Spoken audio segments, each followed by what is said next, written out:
né, chamada Guerra de Independência da Bahia. Começa em fevereiro de 1822, naquele contexto ali, logo depois de Dom Pedro anunciar que ficaria no Brasil, né, logo depois do dia do fico, né, começa a haver uma mobilização por parte, né, da aristocracia baiana, né, na região do recôncavo baiano, contra o domínio português sobre Salvador, e tem início, né, a chamada Guerra de Independência da Bahia. Começa em fevereiro de 1822 e só vai terminar em julho de 1823, quando os portugueses são definitivamente expulsos da Bahia. Ou seja, já havia se passado o grito de independência ou morte do 7 de setembro de 22, mas a Bahia ainda estava sob domínio português. Então a independência ela foi um processo que foi acontecendo aos poucos, em diferentes momentos, nas diferentes regiões, né, do Brasil. Quando começou a Revolução do Porto em 1820, o governo de Salvador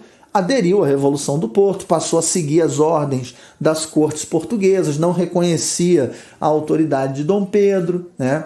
Então, junho de 22 foi justamente quando se formou a Assembleia Constituinte para escrever a Constituição do Brasil, né? Liderado por José Bonifácio, no Rio de Janeiro.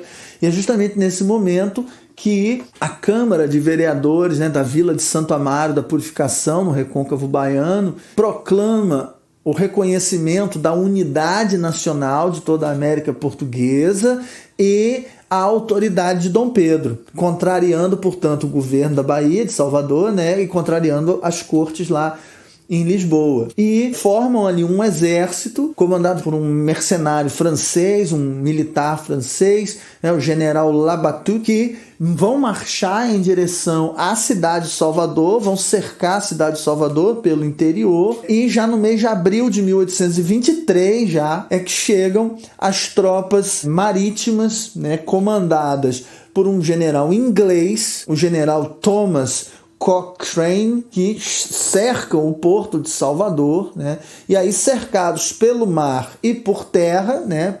pelos militares, pelos soldados vindos do Recôncavo, né?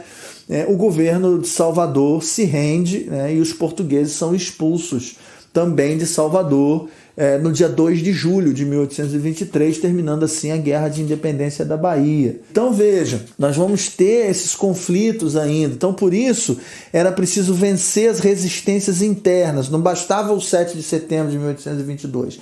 Era preciso consolidar a independência.